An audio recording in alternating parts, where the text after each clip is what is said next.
Hey y'all. Do you ever wonder about adding music appreciation to your Charlotte Mason homeschool?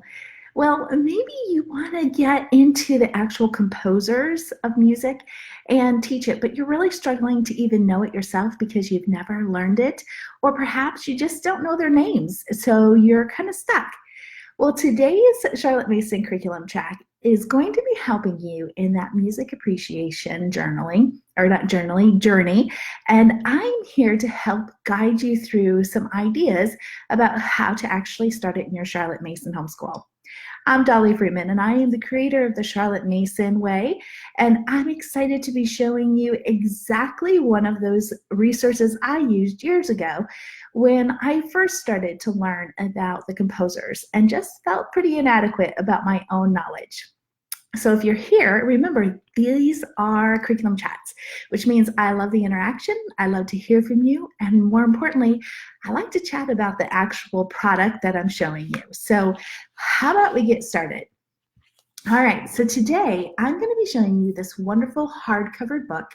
This is Lives of the Musicians, Good Times, Bad Times, and What the Neighbors Thought of Them.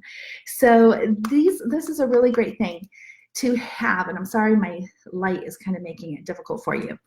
As you can see on this, there are actual fun pictures of each and every one of the composers in this book. So you can see there's quite a few of them. We'll go over that in a second. But what I love about this book is if you're just like me and you do not feel confident in the realm of classical music and composers and this whole realm of music appreciation, this will help you get your feet wet and get you moving forward with your children in your homeschooling while teaching them some really fun things about each one of these composers without actually having to read a full biography. And that's what I love. It kind of gets you a little interested before you actually dive in deep. So let's go over what's inside this book. And if you have any questions, comments, let's hear them. And then we'll talk a little bit about some ideas of how to use it. So as you can see here, it lists by, hopefully you can see here, it lists by composers. And they're short chapters, so to speak, so it falls in with the Charlotte Mason short lessons. And there's more of them, and I have forgotten exactly. I think it was 16. 1, 2, 3, 4, 5, 6, 7, 8, 9. 10, 11, 12, 13, 14, 15, 16, 17, 18, 19, I was off. So there's 19 different composers in here. So depending on how often you do it, if you do one composer a term, like Charlotte Mason suggests, then you know, these would last a couple years. But what I love about this book is you can skip around. You do not have to go in order. You can find the ones that kind of appeal to you as a mom and then pick and choose from that. So here's another wonderful thing about this is musical terms. At the back of this book, it shows, let's see, page 1 to 4. Let's get back here. It shows the index of music terms. And this is what I love because on this page, nope, wrong one. This one, I love being backwards on here. The musical terms. And so you can actually be teaching them some vocabulary, making sure you know the vocabulary. And then also, if you just want to look to see where the composers are, this is the index of the composers in alphabetical order. And that just kind of helps you do a quick search for them and let you know what's inside it. And I thought that there was one more page of resources. Oh yes, for further reading and listening, it has a really cool resource page as well that you can, if you find a composer that your children and you really enjoy, you can go a little deeper with them. So let's go through, I don't know, let's do Bach, I guess. Yeah, let's do Bach. All right, so here's Bach. So here is a fun little artistic picture of him displaying what he looks like. And it talks at the very beginning of this chapter that he was a German organist and great composer, best known for, and I'm so bad at pronouncing these, but Brandenburg Concerto, the Goldenberg Variations, and the Well-Tempered Clavier. So, but what I love about why I love Bach is because, in case you don't know, his music, there's actually, and I don't know what the CD is, the CD series are, but there are actual Bach composing CD set that you can actually get. And I do not have the link like I do the book in this post, but you can actually be listening. It's been proven that some of his music, which all music, I actually posted this on a thread yesterday, I think, on this page, that music actually helps the brain. And so there's a series of CDs that actually break up activities for the children throughout the day to listen to Bach's music that will help them relax, that will help them be lively, that will help their brain activity and such. And I really love it. And this is what I introduced our kids to when they were younger and help them to really get into the composer music and the classics. So let's get back to Bach. I'm looking and I'm not seeing any things, but Facebook all of a sudden just like pops them in here. So if you're not commenting, you should. And if you are, hopefully Facebook will show me soon, because right now I'm not seeing any. All right, so this is a very short, you can see it's very short. It's a very short lesson. You can introduce your children to this. You can go deeper with your high school graduate or your high school students to learn to read a biography on Bach and perhaps a write-up. You can be listening to music about Bach. And here's what I love. At the end of every chapter, they have musical notes. So it talks somewhat like a timeline, but not dates. It kind of tells specific things in their life that are very important that doesn't fall into the story. So just a little kind of summary, so to speak, of their life. And then you can see it just gets better and better with each one, and they're always so short. Our children have always liked these at a young age as I start to introduce composers to them. So there you have it. This is the book. Now the link, if you click on it, it'll show you probably the audio version, but if you click on the hard copy, this is the cover you will see. So if you click on this link to get it, it won't look like this, but trust me, it is. If you go to the hard cover, you will see this actual cover. I love this because it just helps keep them good over the years. So I tried to invest a few extra dollars in some really good resources so that I don't have to buy them again, like I do with some of our field guides that we use all the time and things. So I'm not seeing any comments, and usually by this time I see quite a few. So I'm going to go on my phone and see. But do you have any questions about this? Do you use it in your homeschooling? Also, do you even have composers on your plan? Do you have any kind of music appreciation? It doesn't have to be composers from classical, because there's all types of music.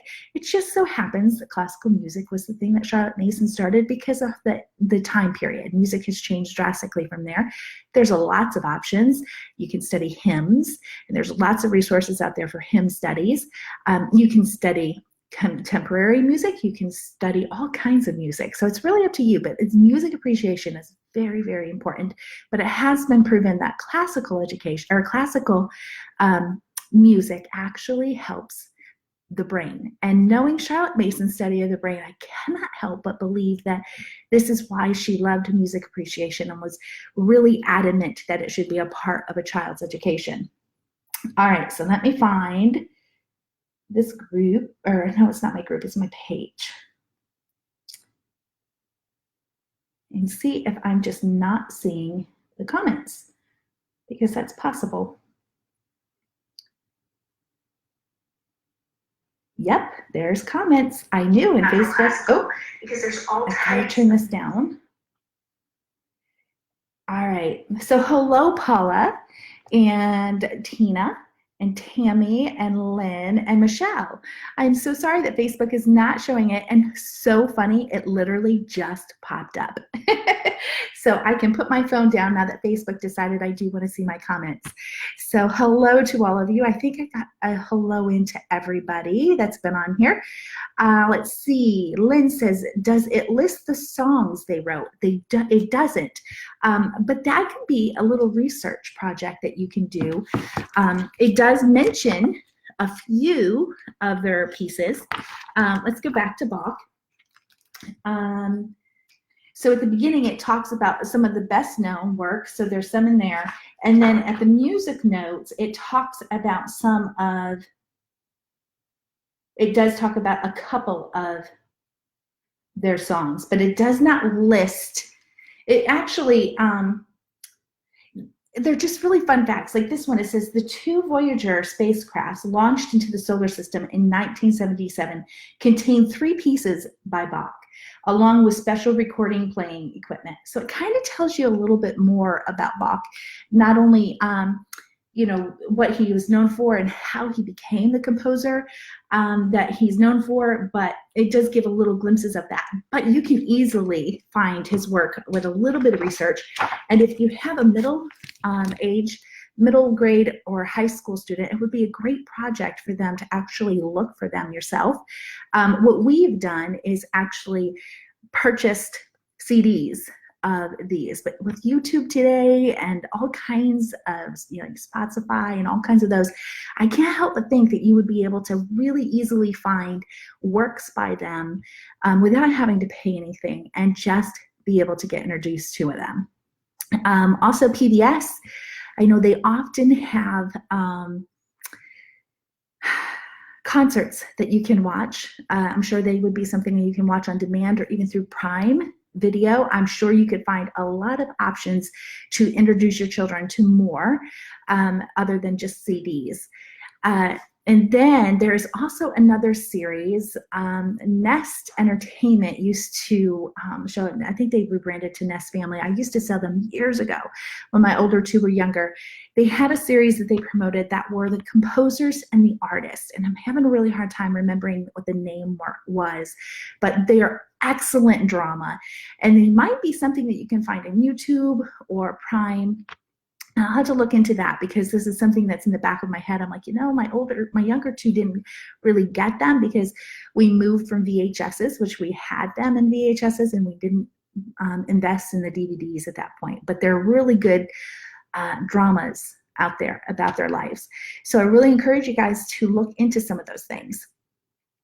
Michelle says, we are currently learning about Bach. There you go. So this is just, again, this is an introduction. This is not going to give you a full term study on these musicians. But what I have found in my own Charlotte Mason journey is that I'm intimidated by classical composers. I don't know why, but except it was never part of my life prior to Charlotte Mason. So that in itself is unknown and always intimidates. But there are so many resources available to us. So I'm so glad to hear, Michelle, that you have Bach on your plans and that you're going through it. All right, so Michelle Armbrust said, I'm new to the Charlotte Mason way, and it's doable for just starting out. Exactly, that's how I used it in our homeschooling, is just to get our feet wet and just to give me the confidence to say, you know what, I can do it. Even if we don't go full force in biographies and, learning all of the pieces, at least we'd get introduced to them and know some of theirs. There's a character builders. Again, this is something I used to sell years ago when my older 2 were younger. They had a series, character building. I can't think of what it was, but they used a lot of the classical music and put fun character building lyrics to it. And so my kids really loved that part of classical music because it just got them excited. And we still sing some of them today. So that's kind of fun. All right, so there you guys have it. It's a great book to have. It's one of those non-consumables that you can use again and again. I'm figuring out this camera again and again with your children, regardless of their ages. You can just add more things to it for the older children, but this would be perfect introduction to any of the songs that you'll put in. Some of the biographies in here is amazing. It will make you kind of feel like I'm not doing enough with my kids, hearing how young some of these composers started. Very, very exciting, and kids will definitely be drawn to them. So I wanted to say hello to Wendy and Jill. I see that you guys joined me as well, and I didn't say hello earlier, so I wanted to make sure I sent that as well. So there you guys have it. That is this week's Curriculum Chat. And next week, I am not going to be on Curriculum Chat. In fact, my husband and I will be in Toronto, Canada together, getting ready for an event that I am participating in. So we're just having a little bit of road trip together, just the 2 of us, to my husband turned 50 last month, so this is my little gift to him.